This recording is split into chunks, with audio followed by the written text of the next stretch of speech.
Este video es continuación de la primera parte acerca de presión, ahora enfocado a presión de los fluidos. Anteriormente, en el video de la primera parte, habíamos mencionado acerca del cálculo para obtener la altura ideal para un recipiente que por gravedad nos diera una presión necesaria en unas tuberías de agua.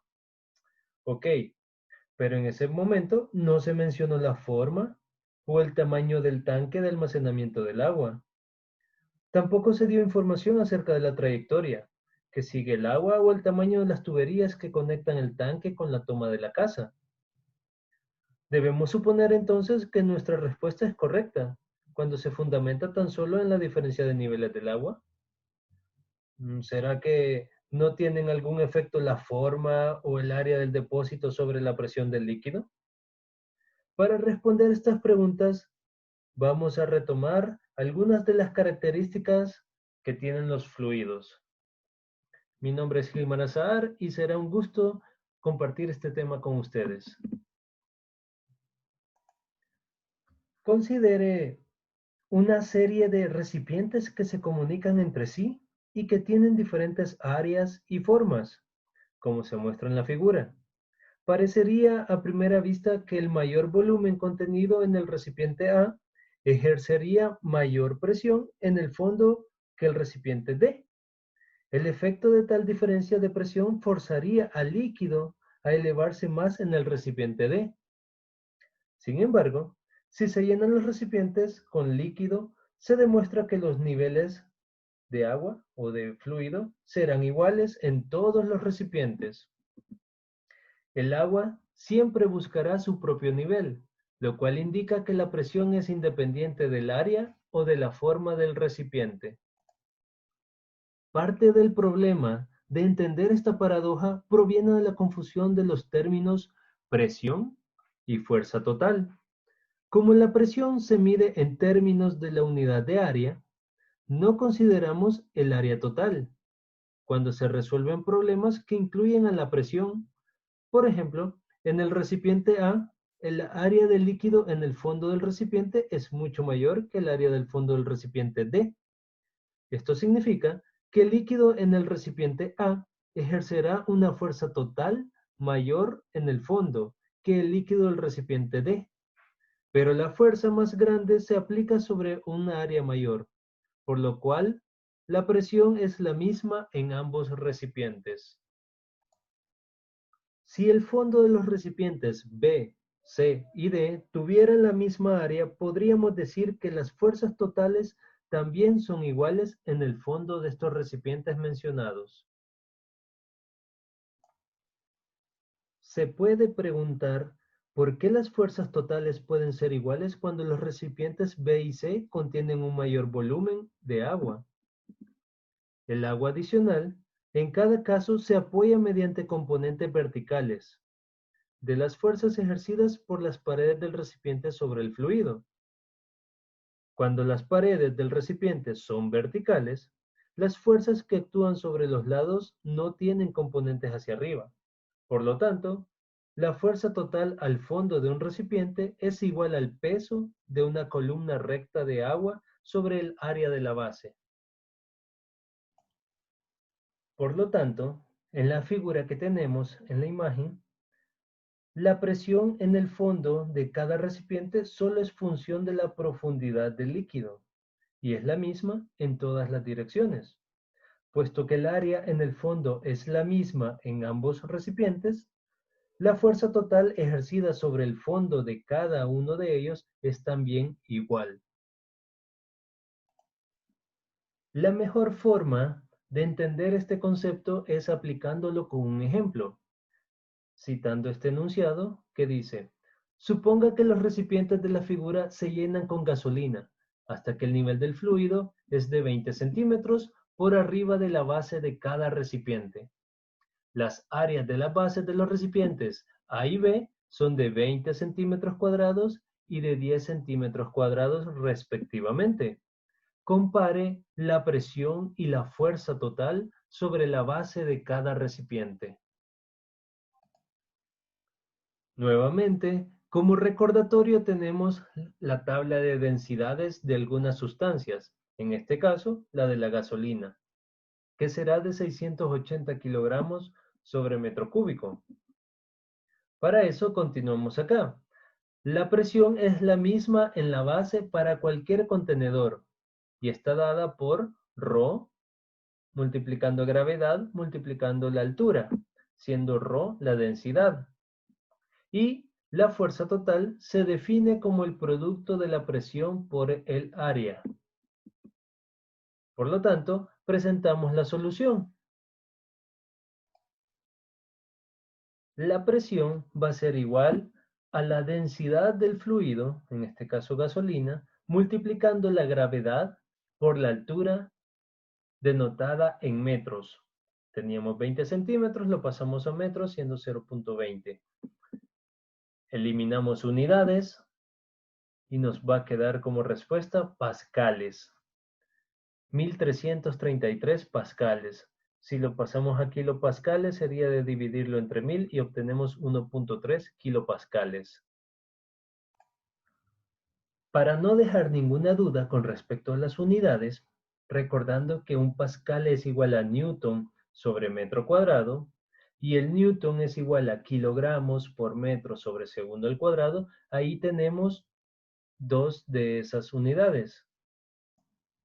Kilogramos y metro sobre segundo al cuadrado nos generan newtons. Y acá tenemos metro cúbico y metros, que al eliminarse entre ellos queda metro cuadrado en la parte inferior de la fracción. Por lo tanto, queda como respuesta newtons sobre metro cuadrado equivalente a pascales. Por lo tanto, la presión es la misma en ambos recipientes, ya que no estamos necesitando de ningún área, nada más la altura que tiene el fluido con respecto a la base. Antes de continuar con la fuerza total, es necesario convertir los centímetros cuadrados que se nos da en el ejercicio a metros cuadrados para mayor conveniencia. Por ejemplo, también si les dan pulgadas cuadradas, ustedes lo pueden convertir a metros cuadrados, teniendo como resultado que un centímetro cuadrado es igual a 1 por 10 elevado a la menos 4 metros cuadrados. Por lo tanto, la fuerza total en cada caso es el producto de la presión multiplicado por el área de la base, fórmula que veremos a continuación. Presión, continuando con el ejercicio, tenemos que la fuerza es igual a la presión por el área. La presión que ya habíamos calculado es de 1330 pascales multiplicada por el área que está en metros cuadrados. ¿Por qué lo multiplicamos o lo convertimos a metros cuadrados? Pues para poder eliminar los metros cuadrados que contienen los pascales y de esa forma tener como resultado newtons. Ahí tenemos el primer dato para el recipiente A. Ahora con el recipiente B, que teníamos un área distinta, pues tendremos un cambio, manteniendo la presión, porque dijimos que la presión iba a ser constante porque tienen la misma altura, vamos a obtener un resultado de 1.33 newtons. Y así podemos generar un resumen de los principios estudiados, siendo el primero que las fuerzas ejercidas por un fluido sobre las paredes del recipiente que lo contienen son siempre perpendiculares a dichas paredes. La presión del fluido es directamente proporcional a la profundidad del fluido y a su densidad, es decir, que va a cambiar dependiendo de la altura y dependiendo del fluido que estemos estudiando. A cualquier profundidad, la presión del fluido es la misma en todas direcciones, como lo demostramos con las figuras. Y la presión del fluido es independiente de la forma o del área del recipiente que lo contiene, ya que solo considera las columnas de agua que se están generando sobre la profundidad en estudio. La presión que se estudió anteriormente se debe únicamente al propio fluido y puede calcularse con las ecuaciones vistas.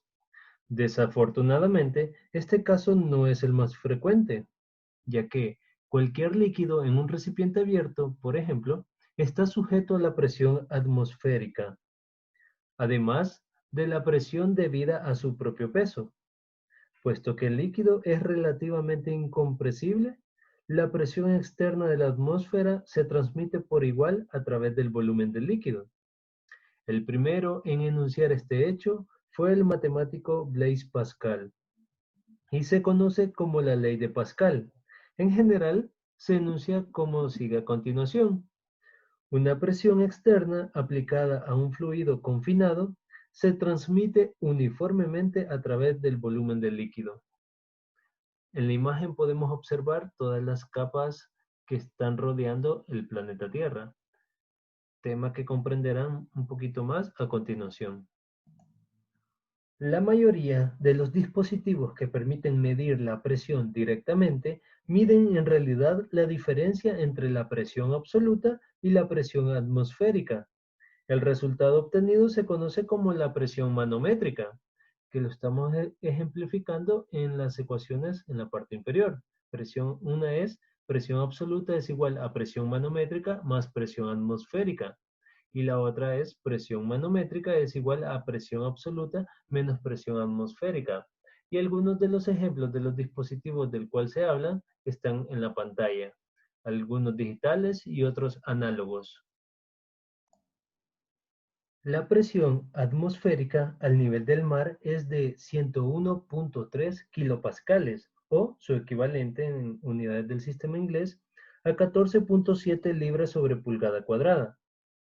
Debido a que la presión atmosférica participa en gran número de cálculos, con frecuencia se usa una unidad de presión de una atmósfera, definida como la presión media que la atmósfera ejerce al nivel del mar, es decir, 101.3 kilopascales. Y un aparato muy común para medir la presión manométrica es el manómetro de tubo abierto, mostrado en la figura. El manómetro consiste en un tubo en forma de U que contiene un líquido, que generalmente es mercurio. Cuando ambos extremos del tubo están abiertos, el mercurio busca su propio nivel, ya que se ejerce una atmósfera de presión en cada uno de los extremos abiertos. Cuando uno de los extremos se conecta a una cámara presurizada, como la que estamos viendo allí en la imagen, el mercurio se eleva en el tubo abierto hasta que las presiones se igualan.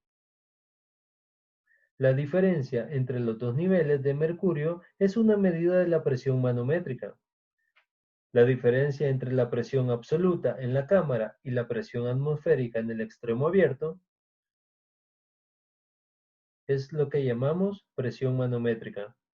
El manómetro se usa con tanta frecuencia en situaciones de laboratorio que la presión atmosférica y otras presiones se expresan a menudo como centímetros de mercurio o pulgadas de mercurio.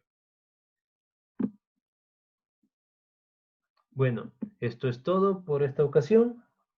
Vamos a continuar con otros temas de mecánica de fluidos. Espero les haya gustado un poco de la teoría junto con ejemplos resueltos. Fue un gusto. Y por favor, no olviden dar su like y suscribirse a mi canal. Se los agradeceré bastante.